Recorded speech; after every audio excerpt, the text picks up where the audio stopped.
Hello everyone, मैं अलका सिंह प्रशिक्षण IAS के इस ऑनलाइन प्लेटफॉर्म पे आप सबका स्वागत करती हूँ। आज मैं बहुत ही रोचक विषय के बारे में बात करूँगी और ये विषय आपके सामने लाने का सिर्फ एक पर्पज है कि आपको इसकी जानकारी हो और बिल्कुल सही जानकारी हो। आज हम बात करेंगे हेफलिक लिमिट के बारे में। इसकी खोज किसने की थी, ये लिमिट है क्या, ये सब कुछ आज हम इस वीडियो में देखेंगे। तो अगर हम इसकी खोज की बात करें तो इसके डिस्कवरर हैं लियोनार्ड हेफलिक। अब हम इस विषय पर चर्चा क्यों कर रहे हैं, तो हाल ही में 1 अगस्त 2024 में इनकी डेथ हो गई, जिसके बाद इनकी खोज हेफलिक लिमिट बहुत ही ज़्यादा चर्चा में है। ये लिमिट है क्या? अगर इस लिमिट की बात की जाए तो ये जीवन की कोशिका, जो कि एक जीवन की मुख्य इकाई होती है, उसके डिवाइडेशन को लेकर है। वो डिवाइडेशन क्या है कि अगर कोई कोशिका आपकी बॉडी में है तो उसका जो डिवाइड होने का क्रम है वो एक निश्चित समय तक ही होता है। मीन्स कि आपकी कोशिका लिमिटेड टाइम तक ही डिवाइड हो सकती है। वो लिमिट ही आपकी क्या है? हेफलिक लिमिट। अब अगर हम बात करें कि पेनिसिल्वेनिया में रहने वाले ये रिसर्चर 1960 में इसकी खोज किए थे। उन्होंने 1960 में ये बताया था कि कोई भी कोशिका एक लिमिटेड समय तक ही डिवाइड होती है और वो समय हर एनिमल में अलग अलग होता है। अब हम इस पे विस्तार में बात करते हैं कि हेफलिक सीमा है क्या। देखिए, हेफलिक सीमा एक जैविक सीमा है जो यह बताती है कि एक सामान्य मानव कोशिका कितनी बार विभाजित हो सकती हैं और इससे पहले कि वह स्थायी रूप से विभाजित होना बंद कर दे, इस अवस्था को कोशिकीय दृढ़ता कहा जाता है। ठीक है। और 1960 के दशक में लियोनार्ड हेफलिक द्वारा खोजी गई यह सीमा अधिकांश मानव कोशिकाओं के लिए कितनी बार होती है? 40 से 60 बार। ठीक है, विभाजित होती है। हेफलिक सीमा को उम्र बढ़ने और जीवन काल में महत्वपूर्ण कारक माना जाता है, जिसमें टेलोमरेज गुणसूत्रों के सिरों पर सुरक्षात्मक आवरण का छोटा होना प्राथमिक कारण माना गया है। मीन्स कि जो हमारा क्रोमोसोम होता है उसका जो लास्ट डीएनए होता है उसके एंड में टेलोमर पाया जाता है, जो कि क्या करता है क्रोमोसोम को प्रोटेक्ट करता है। जैसे जैसे कोशिका डिवाइड होती है ये टेलोमर क्या होता है? डिसअपीयर होने लगता है, जिससे कोशिका विभाजन बंद होने लगती है। फिर एक समय ऐसा आता है कि कोशिका विभाजन बंद हो जाता है और कोशिकाएं सेंसेट की अवस्था को प्राप्त होती हैं। मीन्स कि कोशिका मरती नहीं है लेकिन वो डिवाइड भी नहीं होती, सेंसेट के रूप में हमारी बॉडी में पड़ी रहती है और धीरे धीरे हमें वृद्धावस्था की तरफ ले जाती है। मीन्स कि अगर नंबर ऑफ सेंसेट सेल बढ़ता जाएगा तो हमारा जो शरीर है वो वृद्धावस्था की तरफ बढ़ते जाएगा। अब हम देखते हैं कि हेफलिक सीमा के मुख्य पहलू क्या क्या है। तो पहला है कोशिकीय दृढ़ता। मीन्स कि हेफलिक सीमा एक पहुंचने वाली कोशिकाएं विभाजित होना बंद कर देती हैं लेकिन मरती नहीं और कुछ समय तक जीवित रहते हैं, लेकिन उनकी विभाजित होने की जो क्षमता होती है वो समाप्त हो जाती है। ऐसे सेल को हम क्या कहते हैं? सेंसेट सेल कहते हैं।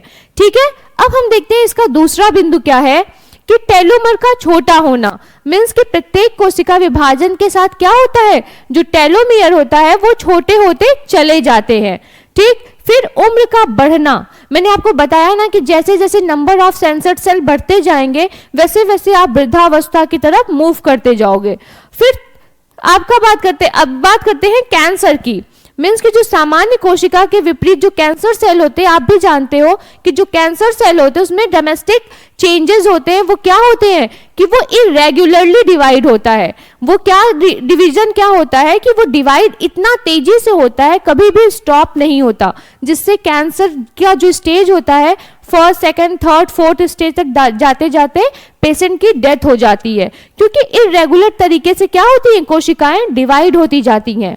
इसका मतलब कि जो इसमें टेलोमर है वो खत्म ही नहीं होता। ठीक है। फिर हम बात करते हैं कि जीवन काल पर क्या प्रभाव पड़ता है। हेफलिक सीमा एक अंतर्निहित कोशिका घड़ी का सुझाव देती है जो जीवन काल को सीमित करती है। मीन्स कि एक ऐसा स्टेज आता है जब आपकी बॉडी क्या होती है? सेंसेट कोशिकाओं से भर जाती है, फिर आपकी डेथ हो जाती है। तो ये था मुख्य बिंदु हेफलिक सीमा का। अब हम देखेंगे कि टेलोमर कैसे रिमूव होता है हमारे क्रोमोसोम से। तो आप देख रहे हो ना, ये क्रोमोसोम है और इसका ये पोर्शन जो है वो क्या है, टेलोमर है। ये टेलोमर जैसे जैसे देखिए कोशिका विभाजित हो रही है वैसे वैसे ये टेलोमर क्या हो रहे हैं, यहाँ पे कम होते जा रहे हैं। फिर ये लास्ट में आप देख रहे हो कि कोशिका विभाजन रुक गया है और लेकिन यहाँ पर टेलोमर भी क्या हो गया है, डिसअपीयर हो गया है, मीन्स गायब हो गया है। तो ये होता है पूरा का पूरा प्रोसेस टेलोमर के गायब होने का। ठीक है, अब हम बात करेंगे कि कैंसर और नॉर्मल सेल में क्या डिफरेंस होता है। तो जो कैंसर सेल होती है उसका जो टेलोमर होता है वो गायब नहीं होता। क्यों? क्योंकि कैंसर सेल में पाया जाता है टेलोमरेज एंजाइम। कौन सा एंजाइम होता है, टेलोमरेज। ये क्या करता है, ये आपका फॉर्मेशन करता है टेलोमर का। ये टेलोमर की लंबाई को क्या करता है, बढ़ाता है, और जिसकी वजह से कोशिका विभाजन के बाद भी ये टेलोमर कभी भी खत्म नहीं होते हैं। और यही डिफरेंस होता है नॉर्मल सेल में और कैंसर सेल में। अब वैज्ञानिक बात कर रहे हैं कि अगर कैंसर सेल की जो कोशिकाएं हैं वो डिवाइड हो सकती हैं टेलोमरेज एंजाइम की वजह से, तो क्या ये पॉसिबल है कि हम नॉर्मल सेल में भी टेलोमरेज एंजाइम को प्रोड्यूस करके उसके डिवाइडेशन को बढ़ा सकें? तो ये इस पे अभी रिसर्च हो रहा है। और अगर हम बात करें कि क्या सारे एनिमल में सिर्फ 40 to 60 टाइम्स ही सेल डिवाइड होता है, तो ये बिल्कुल भी नहीं होता। जो कछुआ होता है, अगर कछुआ की बात करें तो कछुआ में 110 बार कोशिकाएं क्या होती हैं, डिवाइड होती हैं। इसीलिए उसका जीवन काल कितना होता है, लगभग 200 साल होता है। और अगर चूहे की बात करें तो चूहे में जो कोशिकाएं होती हैं वो 15 बार डिवाइड होती हैं। ठीक है, मीन्स कि सारे एनिमल में, अलग अलग एनिमल में जो कोशिकाएं होती हैं उनके विभाजन का जो नंबर होता है वो अलग अलग होता है। तो अब बात कर रहे हैं कि क्या वैज्ञानिक जो ये रिसर्च कर रहे हैं हैफ्लिक लिमिट या फिर टेलोमरेज एंजाइम को नॉर्मल सेल में डेवलप करने का, तो क्या ये पॉसिबल हो पाएगा? क्या ऐसा सच में पॉसिबल है कि हमें वृद्धावस्था प्राप्त ही ना हो, हम हमेशा ऐसे ही बने रहे? तो अब पता नहीं क्या होगा, वो सब तो वैज्ञानिकों के ऊपर है। तो खैर, ये रहा आपका टॉपिक जो आपके एग्जाम के लिए बहुत इंपॉर्टेंट हो सकता है। इससे क्वेश्चन भी पूछा जा सकता है, तो इसको ध्यान से देखिए। अगर ये वीडियो आपको पसंद आए तो इसको अपने दोस्तों से शेयर करिए, चैनल को सब्सक्राइब करिए और वीडियो को लाइक करिए। Thank you.